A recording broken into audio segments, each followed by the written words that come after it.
O destino da Guerra do Paraguai estava prestes a ser decidido. Após meses de preparação, Caxias sabia que era hora do golpe final. O exército brasileiro havia se transformado sob seu comando e agora estava pronto para a ofensiva mais importante da campanha. Muitos dizem que a Inglaterra apoiou financeiramente o Brasil na guerra, mas não há registros históricos confiáveis que provem isso. A vitória brasileira foi resultado direto da estratégia e da organização imposta por Caxias. Se você gosta de histórias incríveis e reais como essa, já deixa o like e me segue. Agora, vem comigo descobrir esse capítulo épico da nossa história. Os últimos bastiões paraguaios ainda resistiam, mas o cerco estava se fechando. Caxias havia transformado um exército desgastado em uma máquina de guerra imbatível. O ataque final estava prestes a começar. Até esse momento da guerra, o Paraguai havia lutado sempre no ataque, usando emboscadas e a vantagem do terreno. Mas Caxias inverteu esse jogo. Agora, o Brasil ditava o ritmo da guerra. E para isso, ele montou um plano audacioso. Em vez de um ataque direto, que seria previsível, ele dividiu suas tropas em múltiplos frontes, atacando os paraguaios por diferentes direções ao mesmo tempo. A estratégia de Caxias era genial. Ele queria desgastar o inimigo antes do golpe final. Fez as tropas brasileiras realizarem ataques menores e rápidos, enfraquecendo os paraguaios pouco a pouco, cortando seus suprimentos e obrigando-os a recuar. Enquanto isso, o exército brasileiro se mantinha sempre bem abastecido. Esse método funcionou perfeitamente. Os paraguaios, que antes eram ágeis e atacavam de surpresa, agora estavam sempre na defensiva. Cada batalha drenava mais recursos, mais soldados, mais energia. Solano Lopes começou a ver sua grande ofensiva se transformar em um desastre. Mas havia um último obstáculo, a ponte de Itororó. Os paraguaios sabiam que, se perdessem essa posição, a guerra estaria praticamente acabada. Eles colocaram todas as suas forças ali, decididos a impedir Caxias de passar.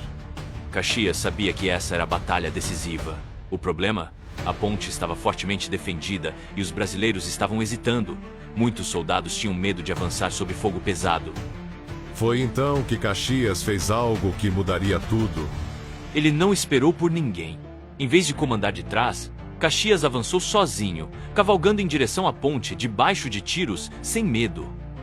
E então ele gritou uma frase que ficaria para a história. Sigam-me os que forem brasileiros. Aquilo mudou tudo. Ao verem seu comandante avançando sozinho, os soldados se encheram de coragem. Como poderiam recuar se seu líder estava na frente de batalha? Foi uma cena épica. O exército brasileiro avançou com tudo. O combate foi brutal, mas no final, o Brasil venceu. A ponte foi conquistada. O caminho para Assunção estava livre. O Paraguai estava à beira do colapso. Com o Paraguai sem forças, o Brasil avançou rapidamente. No dia 1º de janeiro de 1869, Assunção foi tomada.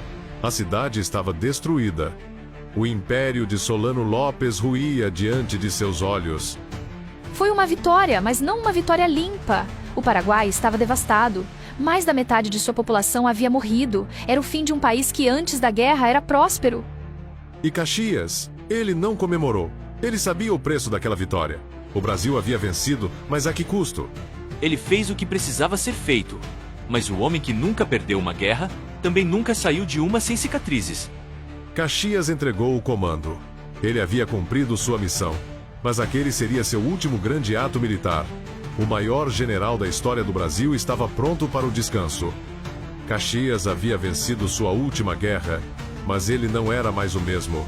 Depois de tantas batalhas, tantas vitórias e tantas perdas, o herói do Império estava cansado. Ele foi recebido como um herói, mas Caxias sabia que um país não se mantém apenas com batalhas vencidas. O Brasil ainda tinha muitos desafios internos, e ele ainda tinha um papel a cumprir. A Guerra do Paraguai havia terminado. O Brasil havia vencido. Mas o imperador sabia que aquela vitória tinha um nome: Luiz Alves de Lima e Silva. E como forma de reconhecimento máximo, ele foi condecorado com o título que nenhum outro brasileiro teve: Duque de Caxias. No Brasil, poucos militares receberam títulos de nobreza. Mas Duque? Duque foi apenas um. Esse era o reconhecimento máximo do Império a um líder militar. Mas Caxias nunca foi um homem de títulos. Ele não lutou por medalhas, lutou pelo Brasil. Caxias reorganizou o exército brasileiro, criou escolas militares, melhorou a infraestrutura das forças armadas e fortaleceu as instituições do Império. Muito do que é o exército hoje começou com ele. Mas até os maiores guerreiros precisam descansar. Ele passou seus últimos anos longe do exército. Não queria mais lutar. Havia feito o suficiente. O Brasil pelo qual ele batalhou ainda existia. Mas ele sabia que o tempo estava se esgotando. E então, em 7 de maio de 1880, aos 76 anos, Luiz Alves de Lima e Silva, o Duque de Caxias, faleceu em sua casa, cercado pela família. Seu coração finalmente descansou. Caxias não era apenas um militar. Ele era um símbolo de disciplina, de estratégia, de patriotismo. Seu nome está para sempre gravado na história do Brasil.